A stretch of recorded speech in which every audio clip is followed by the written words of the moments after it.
গেল। আসলে কি বলবো, এসব গান আমি এখন কমই শুনি, কারণ সবার ভিতরেই হারানোর ছেদ আছে। আমি ছোট মানুষ হতে পারি, তবে আমি জীবনে যা যা হারাইছি, অনেকগুলা গান গাইতে গেলে মানে এমন একটা কষ্ট হয়, গান গাইতে পারি না। আমার জীবনেও এমন একটা ব্যক্তি ছিল, যে ব্যক্তির জায়গাটা আমি কখনো কাউকে দিতে পারবো না। আমার রুহুল বাবাজি দেখেছে, তার দরবারে এসেছিল আমার গানের গুরু।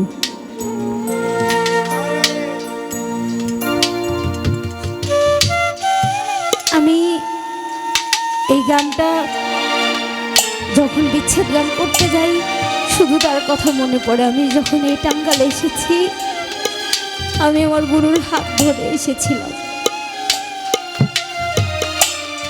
এই যে আমি গুরুমুখী গান করি, বিচ্ছেদ গান করি, একমাত্র আমার ওই গুরুর জন্য। আসলে গুরু হারানোটা অনেক বড় কষ্টের জিনিস। আমি এমনিতে সকাল থেকে অনেক অসুস্থ, মানে হার্টেরও সমস্যা আছে। মানে আমি সোনালি যখন গান করতেছিল, মানে এমন একটা ফিল হচ্ছিল যে আমার ওই মানুষটা যদি আমার কাছে থাকতো, তার মুখটা দেখলে হয়তো অন্তত একটু শান্তি লাগতো। কারণ ভালোবাসার মানুষ যদি কষ্টও দেয়, যদি পাশে বসে থাকে, তা অনেক ভালো লাগে। আর যদি কষ্ট দিয়ে মাঝপথে রেখে চলে যায়, তার চেয়ে এর চেয়ে বড় কষ্ট আর কখনো হয় না। আমি যখন গান শেখা অবস্থায়, এমন সময় আমার গুরুকে হারাইছি। আমি মাত্র শিখতেছি তার কাছ থেকে। সে আমাকে না বলে, আমাকে না জানিয়ে সে চলে যাবে, আমি এটা কখনোই ভাবিনি। এমন সময় চলে গেছে, আমি তার সাথে দুর্ব্যবহার একটা করেছিলাম।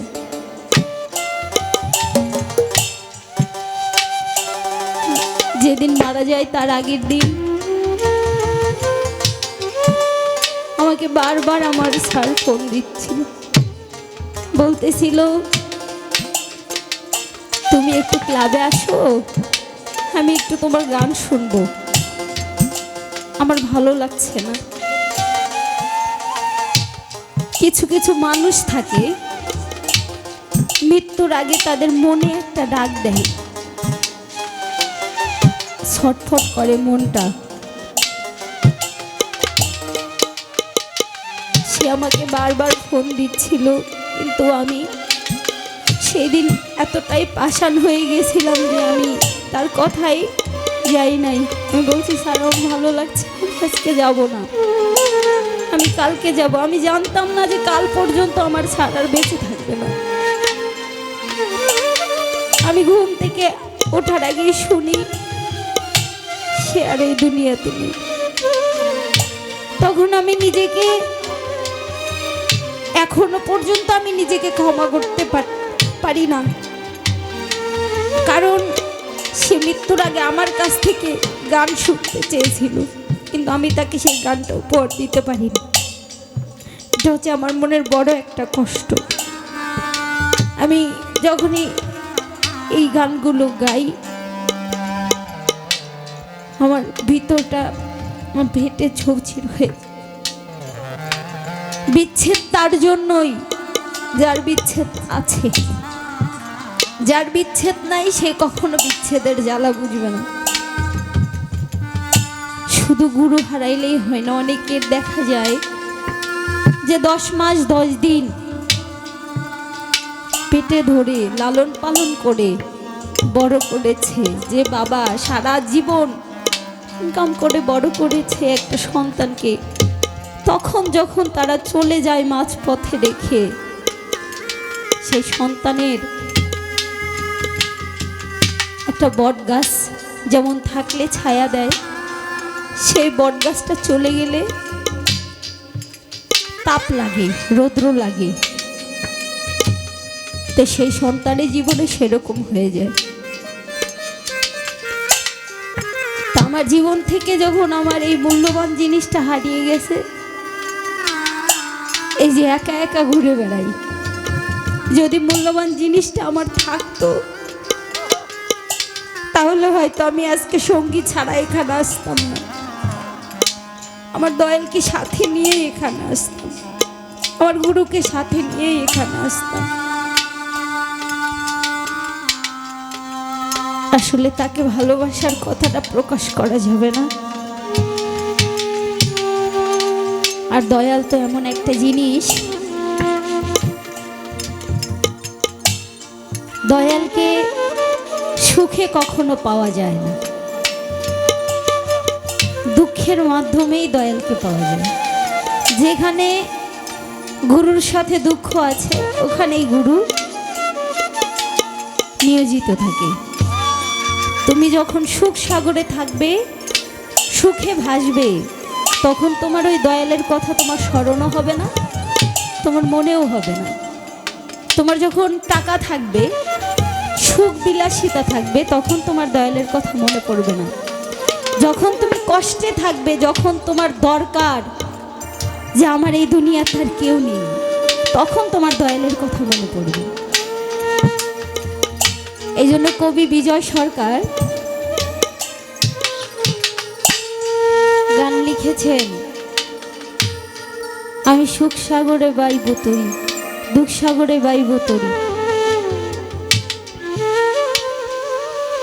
দুঃখ সাগরেই বাওয়া ভালো, যদি সুখ সাগরে দয়ালকে না পাওয়া যায়, দুঃখ সাগরেই তরি বাওয়া ভালো, তাই না? দয়াল যদি দুঃখের মাধ্যমেই নিজেকে দেখা দেয়, তাহলে তো সুখের দরকার নেই। কারণ এই 2 দিনের দুনিয়া আমি সুখ দিয়ে কি করব? আমার সারা জীবন যেখানে যে পড়ে থাকতে হবে, সেই সুখটা আমার বেশি দরকার।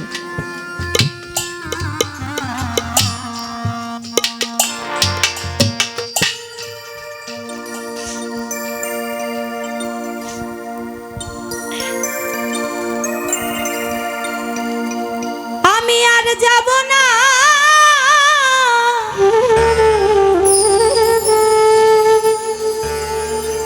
সুখ সাগরে গো,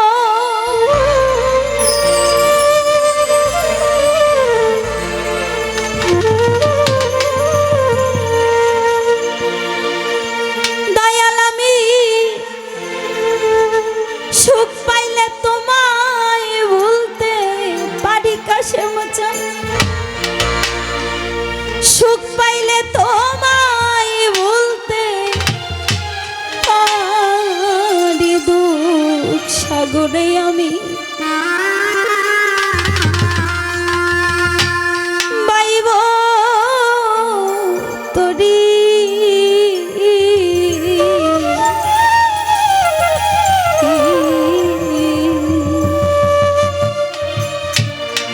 যদি দুঃখ পেলে তোমায় মিলে, আমি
তোর মনে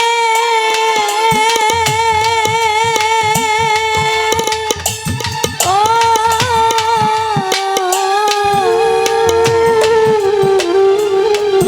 দয়া কেন পাঠাইল সংসার কাননে আমার বাজলো না বাঁশি দয়া মনের বনে গো বাজলো না বাঁশি মনের বনে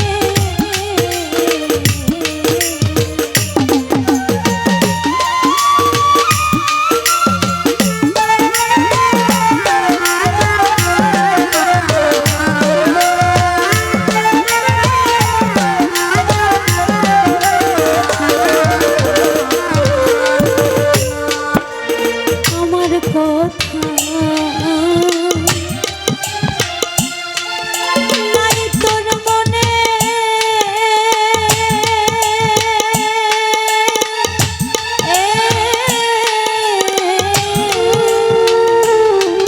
দয়াল কেন পাঠাইল সংসার কাননে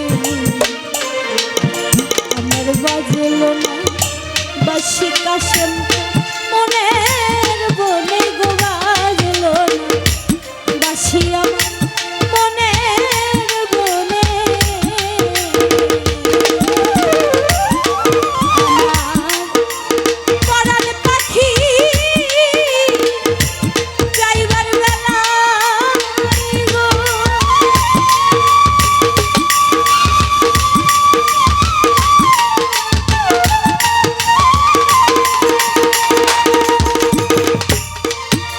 পরাণ পাখি যাইবার বেলায় গো ওরে দয়া ওই রূপ যেন তোমার সামনে দেখি আমি ওই রূপ যেন তোমার সামনে দেখি বলে আমি পাইব তোরি রে দুঃখ বলে আমি পাইব তোরি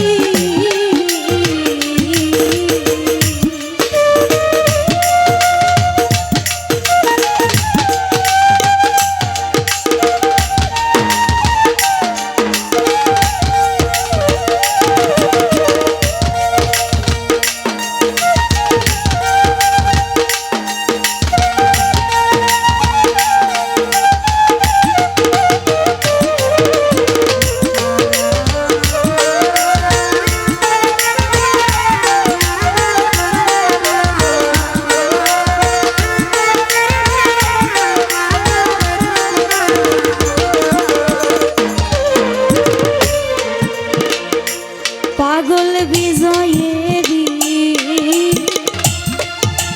শেষ মিনতি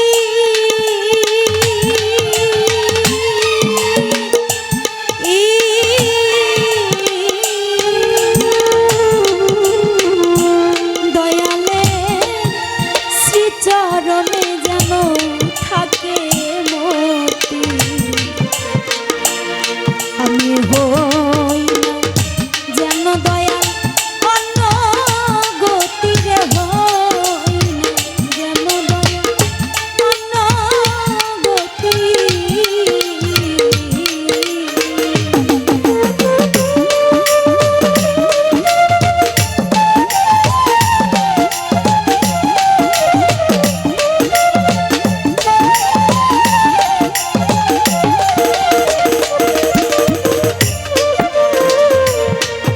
পাগল বিজয়েরি শেষ মিনতি